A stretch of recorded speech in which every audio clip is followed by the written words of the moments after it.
إن الحمد لله نحمده ونستعينه ونستغفره ونعوذ بالله من شرور أنفسنا ومن سيئات أعمالنا من يهده الله فلا مضل له ومن يضلله فلا هادي له وأشهد أن لا إله إلا الله وحده لا شريك له وأشهد أن محمدا عبده ورسوله يا أيها الذين آمنوا اتقوا الله حق تقاته ولا تموتن إلا وأنتم مسلمون يا أيها الناس اتقوا ربكم الذي خلقكم من نفس واحدة وخلق منها زوجها وبث منهما رجالا كثيرا ونساء واتقوا الله الذي تساءلون به والأرحام إن الله كان عليكم رقيبا يا أيها الذين آمنوا اتقوا الله وقولوا قولا سديدا يصلح لكم أعمالكم ويغفر لكم ذنوبكم ومن يطع الله ورسوله فقد فاز فوزا عظيما أما بعد فإن خير الحديث كتاب الله وخير الهدي هدي محمد صلى الله عليه وسلم وشر الأمور محدثاتها وكل محدثة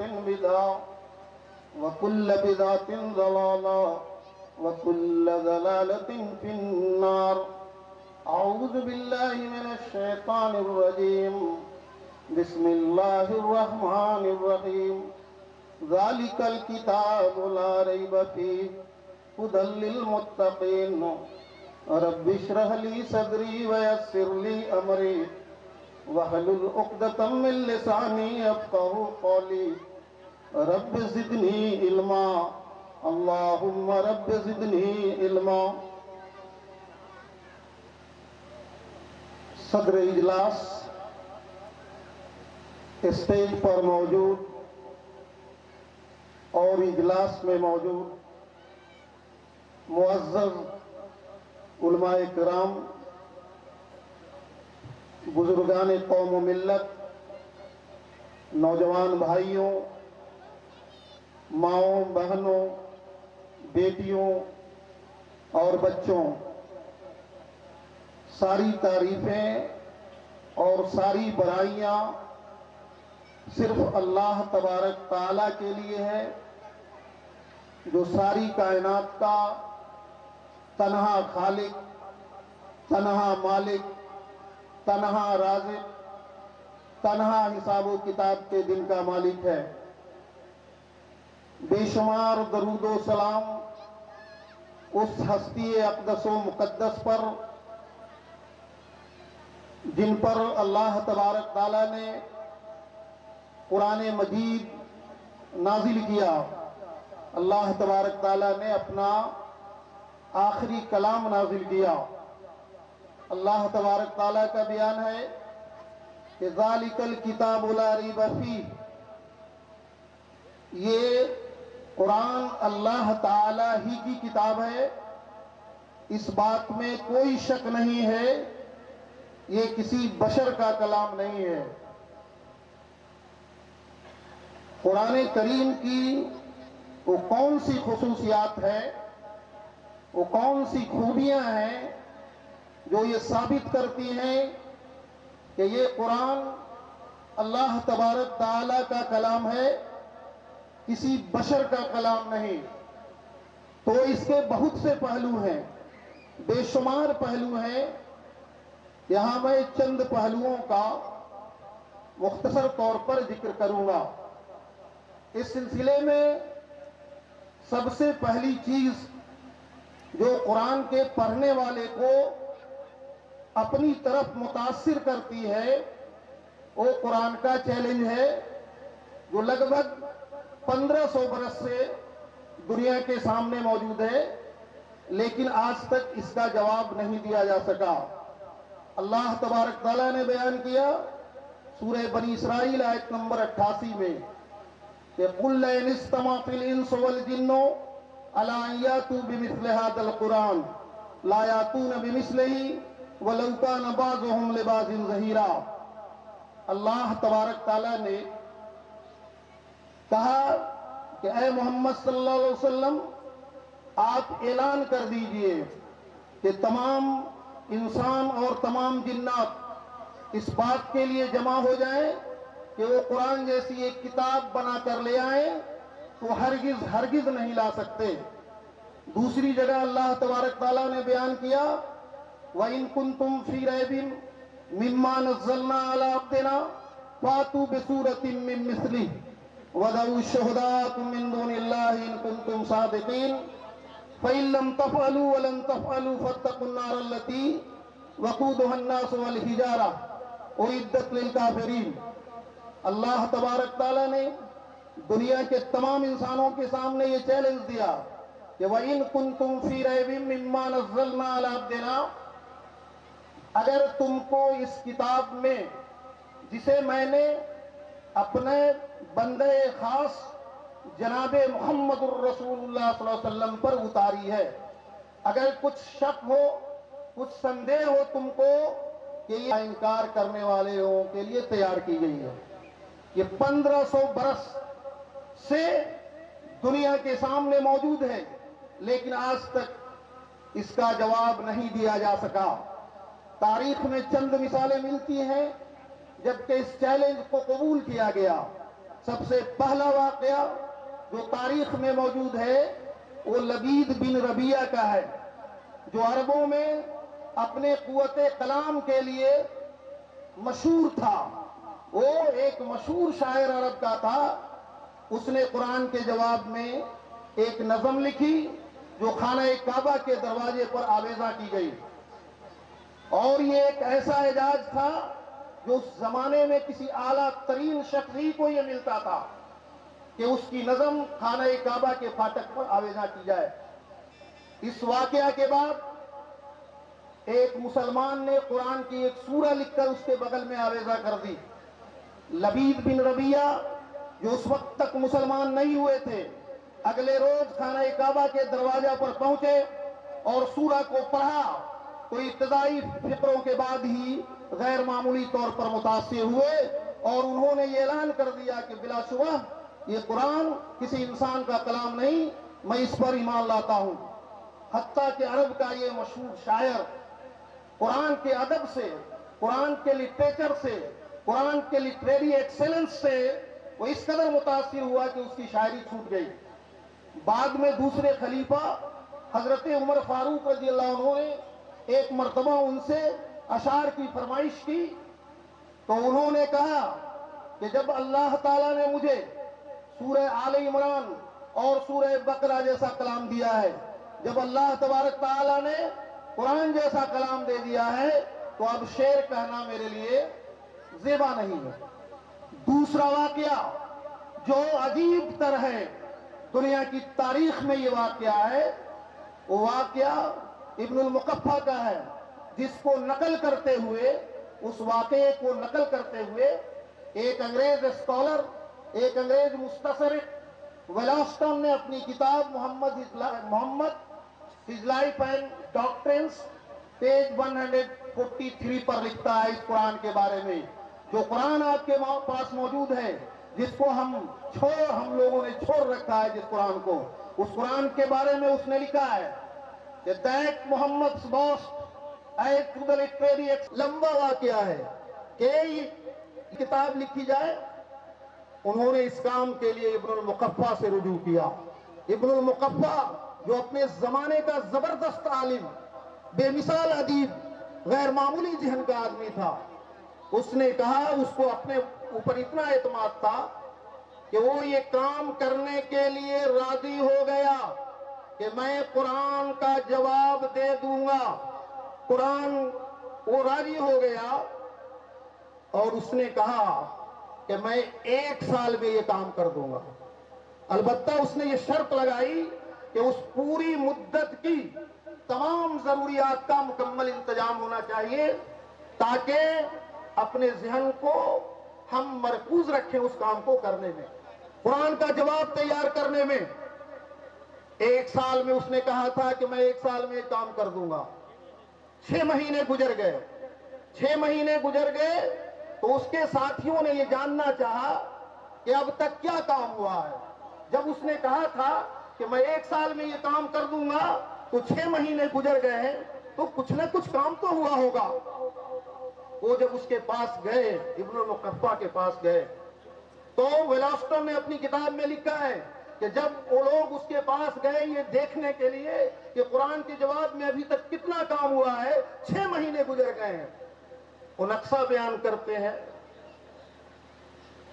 بیان کیا گیا کہ ابن المقفع کو اس حال میں پایا کہ وہ کمرے میں بیٹھا ہوا ہے، قلم اس کے ہاتھ میں ہے، سامنے سادہ کاغذ پڑا ہوا ہے، اس کی نشست کے پاس لکھ کر پھاڑے ہوئے کاغذات کا ایک انبار لگا ہوا ہے. کاغذات کا ایک انبار لگا ہوا ہے. اسی طرح سارے کمرے میں لکھ کر پھاڑے ہوئے کاغذات کا ڈھیر لگا ہوا ہے.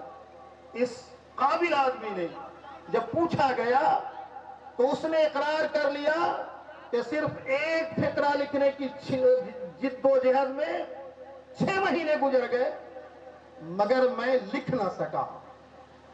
اس طرح کے دنیا کی تاریخ میں اور اسلام کی تاریخ میں بھی یہ قرآن آج سے 1500 سال پہلے نازل ہوا ہے. اس 1500 سالوں کی تاریخ میں آج تک اس طرح کے بے شمار اعترافات ہیں. کون سے اعترافات ہیں؟ یہ اعترافات کہ ایسا کلام بشر مرتب نہیں کر سکتا، ایسا کلام انسان نہیں پیش کر سکتا. اس طرح کے بے شمار واقعات ہیں. قدیم تاریخ میں بھی ایسے واقعات ہیں اور جدید تاریخ میں بھی واقعات ہیں. اگر آپ ڈھونڈنے کی کوشش کریں گے یہ سارے واقعات آپ کو ملیں گے. تو پہلی بات جو قرآن کے بارے میں یہ ثابت کرتی ہے کہ قرآن نے آج سے 1500 سال پہلے جو چیلنج دیا تھا سورہ بنی اسرائیل آیت نمبر 88 میں اور سورہ بقرہ آیت نمبر 23 اور 24 میں اور دوسری جگہوں پر بھی سورہ طور میں اللہ تبارک تعالیٰ نے کہا کہ فَلْيَأْتُوا بِحَدِيثٍ مِثْلِهِ، اس جیسی ایک حدیث تو بنا کر کے پیش کرو. تو یہ پہلی چیز ہے.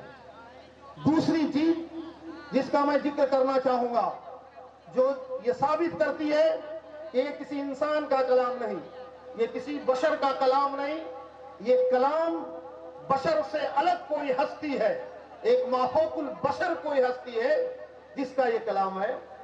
وہ یہ ہے قرآن کی پیشین گوئیاں، پریڈکشنز، قرآن کی بھوشیوانیاں ہیں.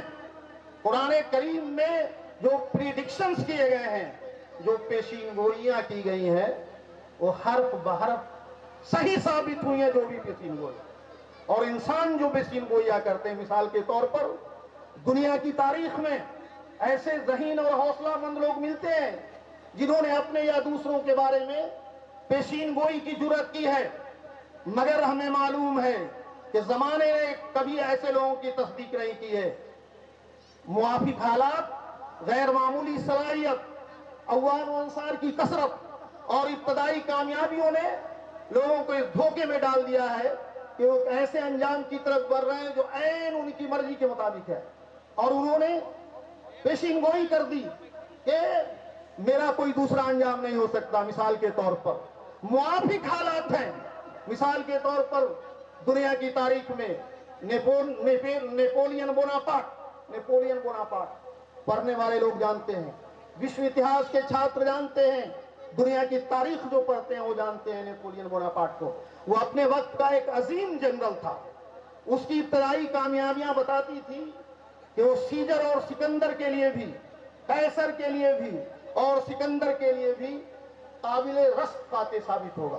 نیپولین بوناپارٹ، اس نے ابتدائی جو اسے کامیابیاں ملی اس کو اپنے اوپر اتنا اعتماد ہو گیا. شروع میں وہ کامیاب ہوتا رہا نیپولین بوناپارٹ. اس لیے کامیاب ہوتا رہا کہ موافق حالات تھے، وہ کامیاب ہوتا رہا. اس نیپولین بوناپارٹ نے ابتدائی کامیابیوں کے نشے میں چور ہو کر اس نے یہ پیشین گوئی کر دی کہ کامل غلبہ کے سوا میرا کوئی انجام نہیں ہو سکتا۔ کس نے پیشین گوئی کی؟ نیپولین بوناپارٹ نے، وقت جن کا ساتھ دے رہا تھا۔ لیکن کیا ہوا دنیا جانتی ہے، تاریخ کی کتابوں میں یہ باتیں ثبت ہیں کہ 12 جون 1815 عیسوی کو نیپولین بوناپارٹ اپنے وقت کی سب سے بڑی فوج لے کر پیرس سے اس واسطے روانہ ہوا کہ دشمن کو اس کے راستے میں ختم کر دے۔ لیکن اس کے 6 دن بعد واٹرلو بیلجیم کے میدان میں ڈیوک آف ویلنگٹن نے فیصلہ کن شکست دینے میں کامیابی حاصل کی۔ اور کیا ہوا؟ اسے پوری طرح شکست مل گئی۔ جو ابھی ابتدائی کامیابیوں کے نشے میں چور، اپنی طاقت اور اقتدار کے نشے میں چور ہو کر اس نے پیشین گوئی کی تھی کہ کامل غلبہ کے سوا میرا کوئی انجام نہیں ہو سکتا، اس کا نشہ اب امریکہ بھاگ کھڑے ہونے کے ارادے سے ابھی ساحل پر ہی پہنچا تھا کہ دشمن کے نگراں دستوں نے اسے پکڑ لیا اور مجبور کیا کہ جنوبی امریکہ کے سینٹ ہیلینا ٹاپو پر اسے پہنچا دیا گیا، جہاں تنہائی اور تلخ حالات میں پڑا 5 مئی 1821 عیسوی کو مر گیا۔ یہ پیشین گوئی تھی۔ یہ پیشین گوئی اس نے کب کی تھی؟ موافق حالات میں یہ پیشین گوئی کی تھی، لیکن تاریخ نے اس کی تصدیق نہیں کی، اس کی پیشین گوئی ثابت نہیں ہوئی۔ ابھی جو بات کہی گئی قرآن کے کلام الہی ہونے کے ثبوت میں، جو دوسری بات کہی گئی وہ یہ بات کہی گئی کہ قرآن نے جس کی پیشین گوئی کی ہے وہ حرف بحرف ثابت ہوئی ہے۔ یہاں پہ میں ابھی صرف ایک پیشین گوئی کا ذکر کرنا چاہوں گا۔ جب محمد صلی اللہ علیہ وسلم نے اسلام کی دعوت پیش کی تو تمام عرب آپ کے مخالف ہو گئے۔ ہم جانتے ہیں، آپ جانتے ہیں، دنیا کی تاریخ پڑھنے والے بھی جانتے ہیں، اسلام کی تاریخ پڑھنے والے بھی جانتے ہیں، جب مکہ کی دھرتی پر جناب محمد الرسول اللہ صلی اللہ علیہ وسلم نے اسلام کی دعوت پیش کی تو تمام عرب آپ کا مخالف ہو گیا۔ ایک طرف مشرک قبائل تھے جو آپ کے جانی دشمن تھے، دوسری طرف یہودی سرمایہ دار تھے جو ہر قیمت پر آپ کو ناکام بنا دینے کا فیصلہ کر چکے تھے، تیسری طرف منافقین تھے، منافقین جو بجائے مسلمان بنے ہوئے تھے، اور ان کا اصل مقصد یہ تھا کیا کہ آپ کی جماعت میں داخل ہو کر اندر سے آپ کی تحریک کو ڈائنامائٹ کریں۔ اس طرح طاقت مشرکین کی طاقت، سرمایہ یہودیوں کی پونجی، طاقت سرمایہ اور منافقوں کی سازش سے طرفہ مخالفتوں کے طوفان میں غیر موافق حالات نہیں ہے۔ کوئی آدمی نہیں کہہ سکتا ان غیر موافق حالات میں کہ یہ آدمی عرب کی دھرتی پر کامیاب ہو سکتا ہے، عرب کے اندر اس کا غلبہ ہو سکتا ہے، اس آدمی کوئی ایسی پیشین گوئی نہیں کر سکتا۔ آپ اپنی تحریک کو اس طرح چلا رہے تھے، تھوڑے سے نہت تھے اور کمزور لوگوں کے سوا کوئی آپ کا ساتھی نہ تھا، اور وہ بھی حالات یہ تحریک یوں ہی چلتی رہی، حالات اس قدر شدید ہو گئے کہ آپ کو اپنا وطن چھوڑ کر مدینہ، آپ کو اور آپ صلی اللہ علیہ وسلم کو اپنا وطن چھوڑنا تھا۔ مدینے میں ان لوگوں کی بے کسی کا یہ عالم تھا کہ ان میں اکثر لوگ تھے جن کے پاس رہنے کے لیے کوئی باقاعدہ مکان نہیں تھا، وہ ایک چھت پر پڑے ہوئے چبوترے پر زندگی گزارتے تھے۔ اسی مناسبت سے نام ان کا اصحاب صفہ پر گیا تھا۔ حضرت ابو ہریرہ رضی اللہ عنہ بیان کرتے ہیں کہ میں نے اصحاب صفہ میں سے 70 آدمیوں کو دیکھا، ان میں سے ہر شخص کا یہ حال تھا کہ اس کے پاس یا تو ایک تہبند تھی یا ایک چادر، اور وہ اس تہبند اور چادر کو اپنی گردن میں لپیٹ لیتا تھا اور وہ اس کی پنڈلی تک لٹکتا رہتا تھا۔ یہ حالت تھی چند انسانوں کا، یہ بے سر و سامان قافلہ اس زمانے کا۔ حضرت ابو ہریرہ رضی اللہ عنہ بیان کرتے ہیں کہ میں مسجد نبوی میں خاموش لیٹا رہتا تھا۔ لوگ سمجھتے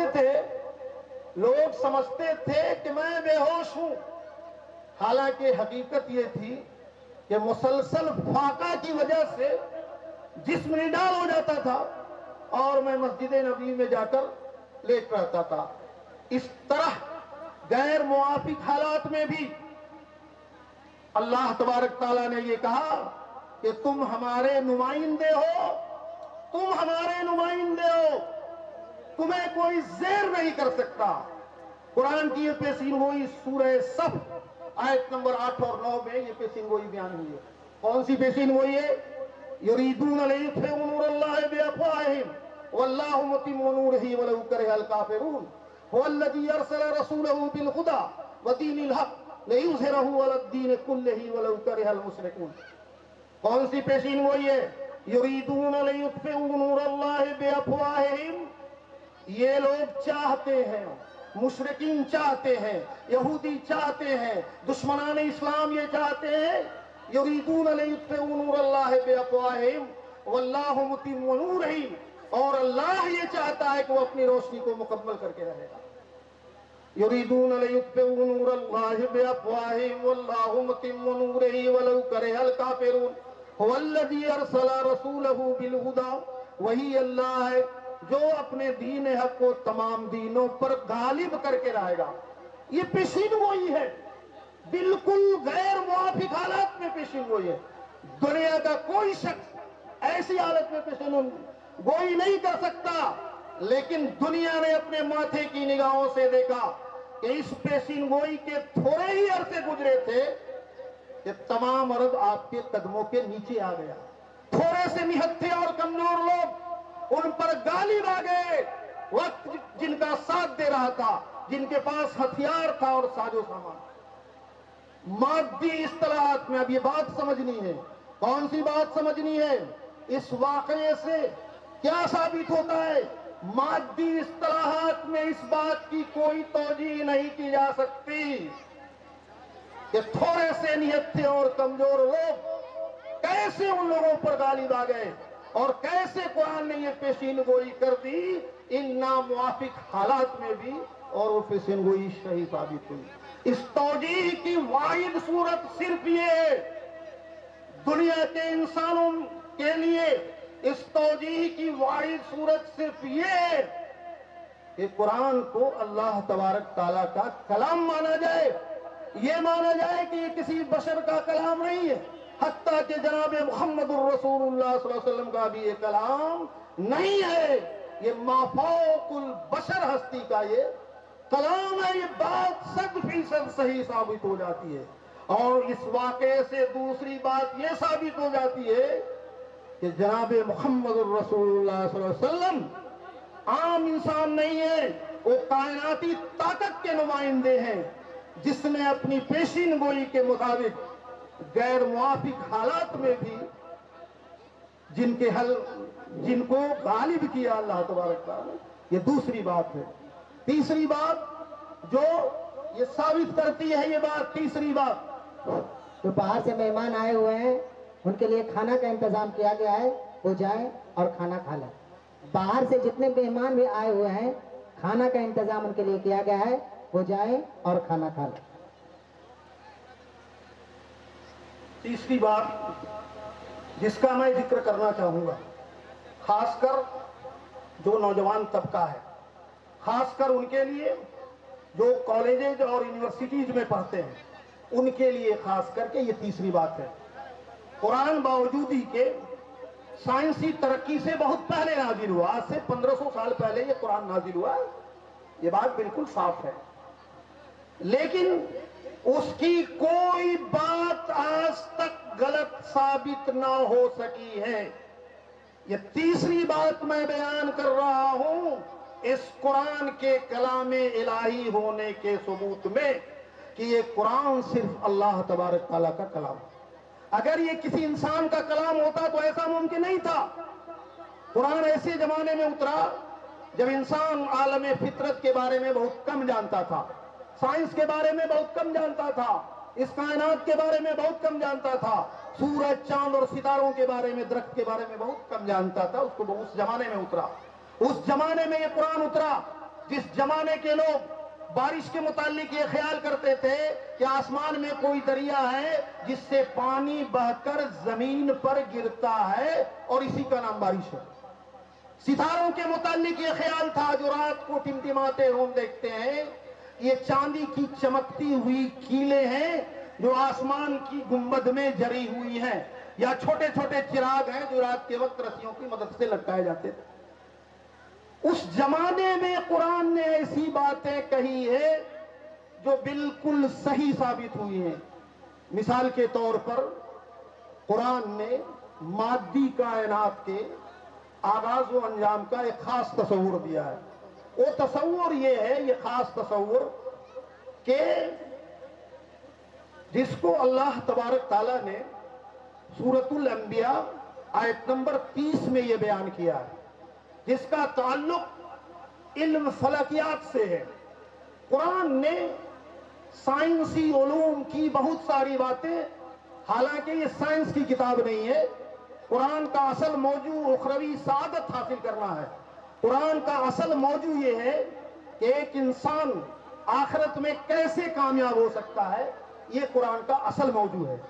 لیکن چونکہ اس کا مخاطب انسان ہے، اس لیے سائنس اپنی گفتگو میں، قرآن اپنی گفتگو میں ان باتوں کا بھی ذکر کرتا ہے جس کا تعلق انسان سے ہے.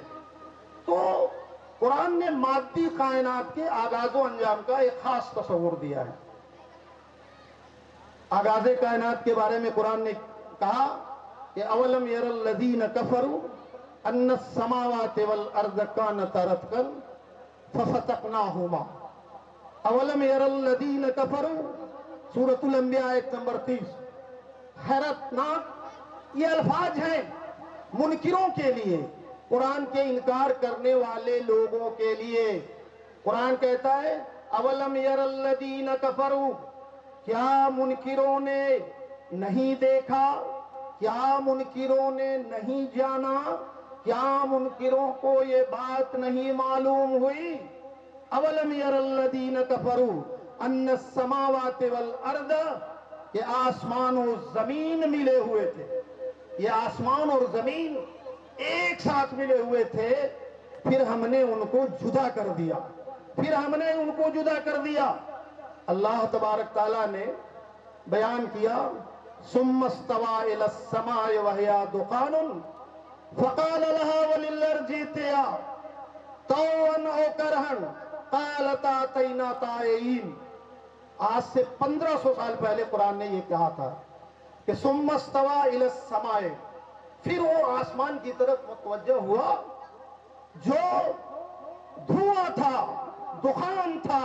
وَهِيَ دُخَانٌ فَقَالَ لَهَا وَلِلْأَرْضِ ائْتِيَا، اللہ نے آسمان و زمین سے کہا خوشی سے یا نہ خوشی سے آ جاؤ، الگ ہو جاؤ، بن جاؤ خوشی سے یا نہ خوشی سے. طوعاً وَكَرْهًا قَالَتَا أَتَيْنَا طَائِعِينَ، دونوں نے کہا ہم آ گئے خوشی سے.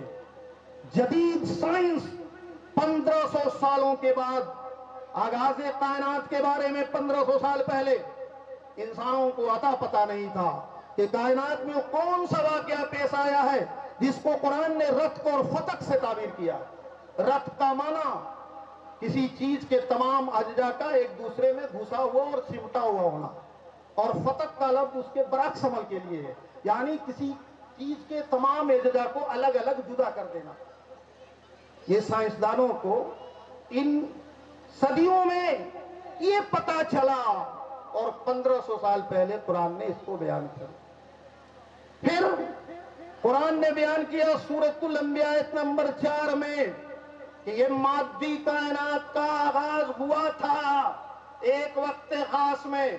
سائنس نے بھی اس کی تصدیق کی ہے کہ ایک وقت خاص میں مادی کائنات کا آغاز ہوا تھا. لیکن پھر کیا ہوگا؟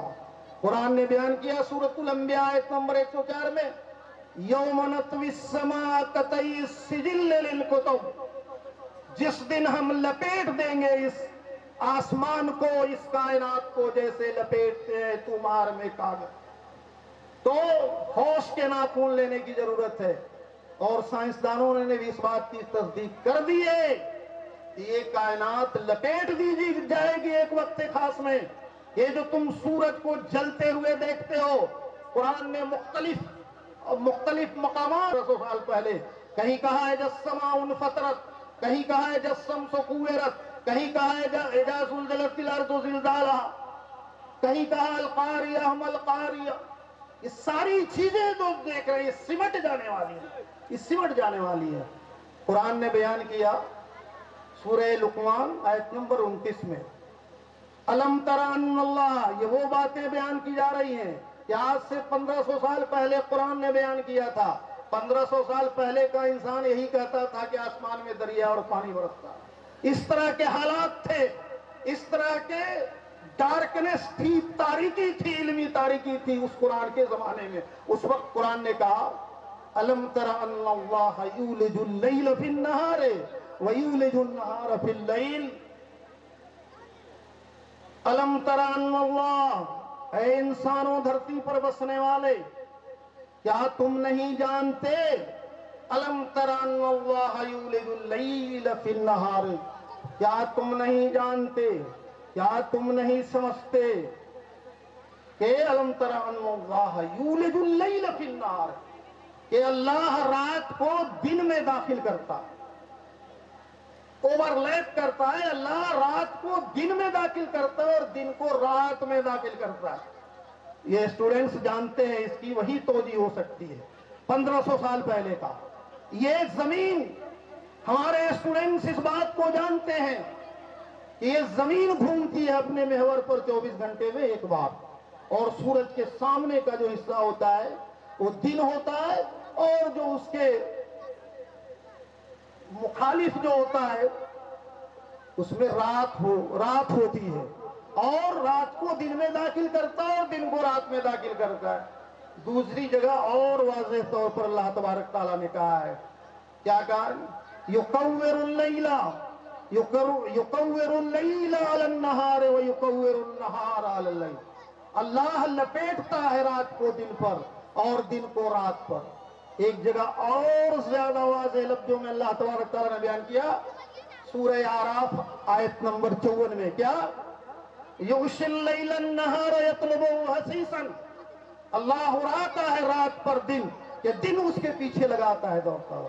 ذرا ہمارے جو اسٹوڈنٹس ہیں اس بات کو سمجھ لیں، اس آیت میں سورہ اعراف آیت نمبر 54 کی آیت میں بیان کیا یغشی اللیل النہار، کہ رات دوڑ رہی ہے دن کے پیچھے اور دن دوڑ رہا ہے رات کے پیچھے۔